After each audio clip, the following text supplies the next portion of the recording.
What subversion is? Basically, it consists of 4 periods, time-wise. If we start from here and go this way, time, right? This is the beginning point. The first stage of subversion is the process which is called, basically, demoralization. It says for itself what it is. It takes from, say, 15 to 20 years to demoralize a society.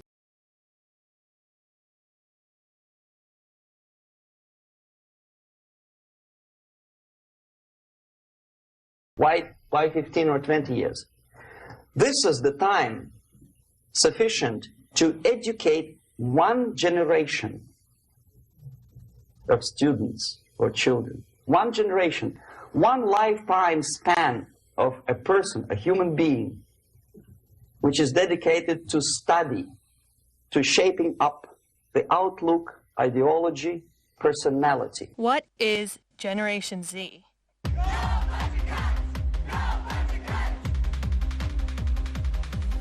No more, no less. Usually it takes from 15 to 20 years. So we have religion, we have education, we have social life, we have power structure, we have labor relations, unions, and finally we have law and order. 1, 2, 3, 4, 5, 6. Okay? These are the areas of application of subversion. What it means exactly? In case of religion, destroy it, ridicule it, which bring people's attention, faith, whether it is naive, primitive, doesn't really matter. As long as the basically accepted religious dogma is being slowly eroded and taken away from the supreme purpose of religion, to keep people in touch with the supreme being, that serves the purpose. Therefore, replace it, accepted, respected religious organizations with fake organizations. Americans' beliefs are becoming more post-Christian, and concurrently religious identity is changing. Enter Generation Z, born between 1999 and 2015.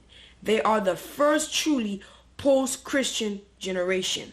Distract people's attention from the real faith and attract them to various different faiths. Education. Distract them from learning something which is constructive, pragmatic, efficient. Instead of mathematics, physics, foreign languages, chemistry, teach them history of urban warfare, natural food, home economy, your sexuality, anything, as long as it takes you away. A 2018 study came out of Norway that shot them down. It showed that IQ is not just dropping across all of society uniformly, or on average, it's dropping specifically within individual families. Social life. Replace traditionally established institutions and organizations with fake organizations. Take away the initiative from people. Take away the responsibility from naturally established links between individuals, group of individuals, and society at large, and replace them with artificially, bureaucratically controlled bodies. Is social media ruining our social lives?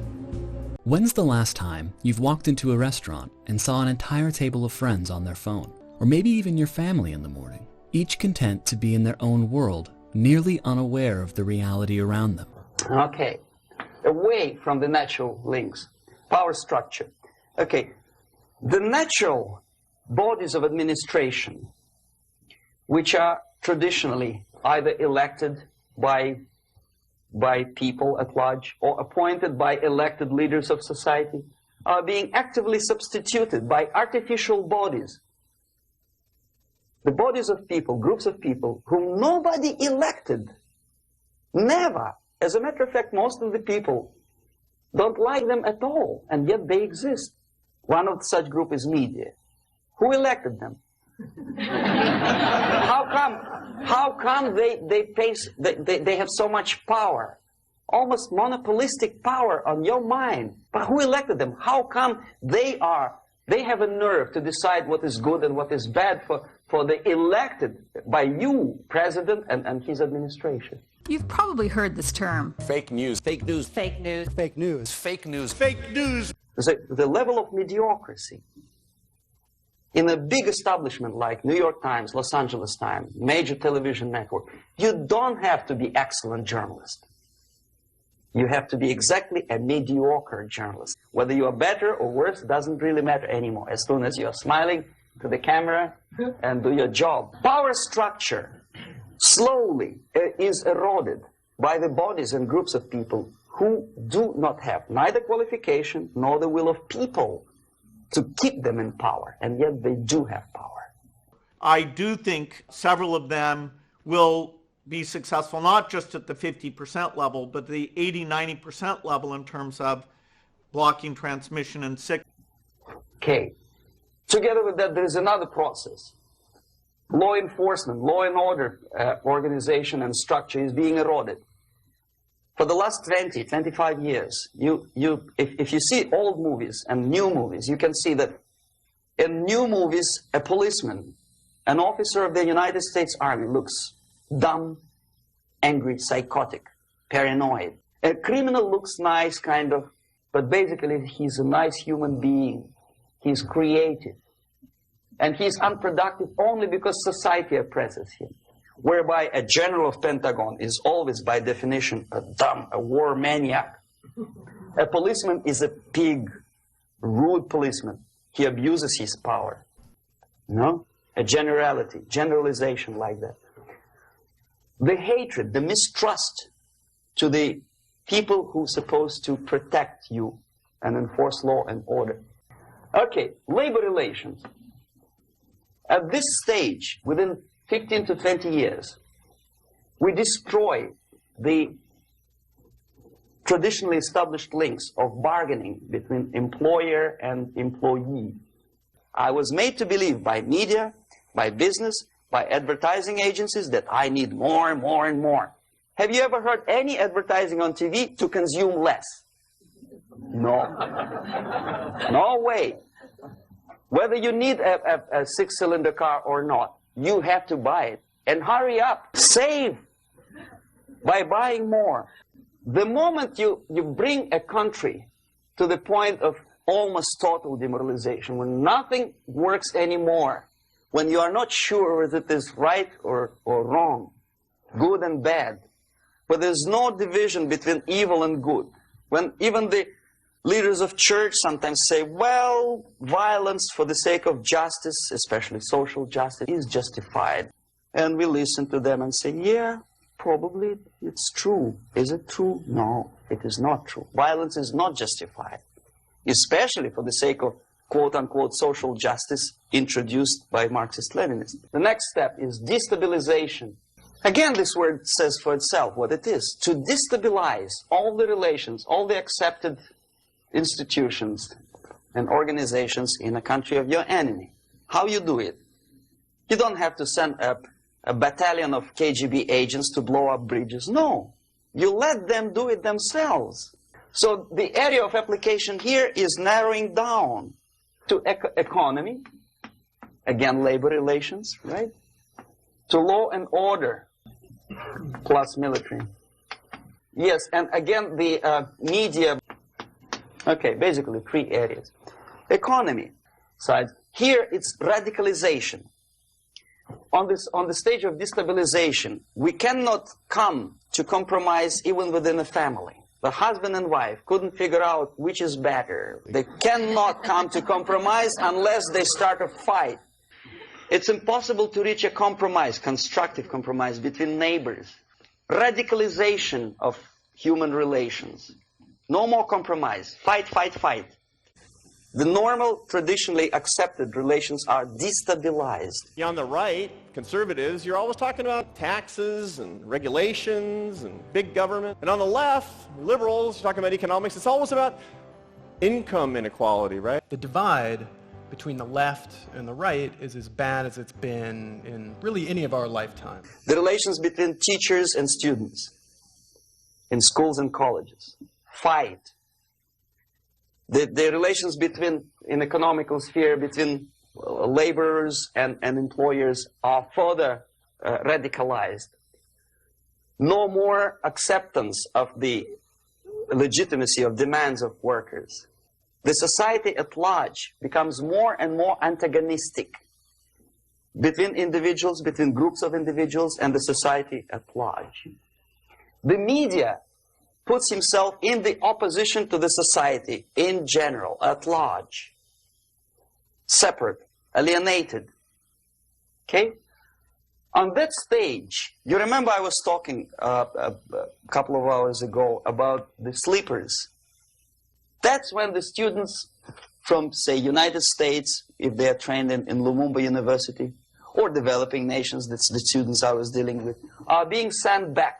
Or if they were already in the United States, in the country, which is an object of subversion, they spring to action. The sleepers go up. They slept for 15 to 20 years. Now they become leaders of groups, preachers, I don't know, public figures. Prominently they actively include themselves in a political process. Now he makes it a political issue. He demands recognition, respect, human rights, and he rallies a large group of people. And there are violent clashes between him and police, his group and ordinary people, no matter what. It's black against white, yellows against green, doesn't matter where the division line goes. As long as this group come into antagonistic clash, sometimes militantly, sometimes with firearms, that is destabilization process. The sleepers become leaders of the process of destabilization. The person who takes care is already here. He is a respected citizen of the United States. Sometimes he gets money from various foundations for his legitimate struggle for, I don't know, human rights, women's rights, kid lib, prison lib, whatever. This stabilization process usually leads directly to the process of crisis. So instead, we have artificial's body injected into society, such as non-elected committees. You remember I was talking about them here. Social workers who are not elected by people, media who are self-appointed rulers of your opinion, some strange groups which claim that they know how to lead society forward. They don't usually. All they care is how to collect donations and sell their own concocted ideology, mixture of religion and ideology. Here, we have all this artificial's body claiming power. If the power is denied to them, they take it by force. Crisis is when society cannot function anymore productively. It collapses, obviously. That's the word for crisis. So therefore, the population at large is looking for a savior. The religious groups are expecting a Messiah to come. The workers say, we have family to feed. Let's have a strong government, maybe socialist government, centralized. When somebody put the employers on their place and let us work. We are sick and tired of going to strike and missing overtime and all that stuff. We need some strong man, strong government, a leader, a savior is needed. Population is sick and tired already. And here we are. We have a savior. Either a foreign nation comes in, or the local group of leftists, Marxists, no matter what they call themselves. A savior comes and says, I will lead you. So we have two alternatives here. Civil war and invasion. But the result is the same. The next stage is normalization. At that stage, the self-appointed rulers of the society don't need any revolution anymore. They don't need any radicalism anymore. So this is the reverse from destabilization. Basically, it is stabilizing the country by force. So all the sleepers and activists and social workers and liberals and professors and Marxists and Leninists are being eliminated. They've done their job already. Okay? They are not needed anymore. The new rulers need stability to exploit the nation, to exploit the country, to take advantages of the victory. Okay? So no more revolutionaries, please. Okay. So to reverse this process, from here, it takes only and always military force. No other force on earth can reverse this process at this point. So the answer to ideological subversion, strangely enough, is very simple. You don't have to shoot people. You don't have to aim missiles and Pershings and cruise missiles at Andropov's headquarters. You simply have to have faith and prevent subversion. In other words, not to be a victim of subversion. Don't try to be a person who in judo is trying to smash your enemy and being caught by your hand. Don't strike like that. Strike with the power of your spirit and moral superiority. If you don't have that power, it's high time to develop it. And that's the only answer.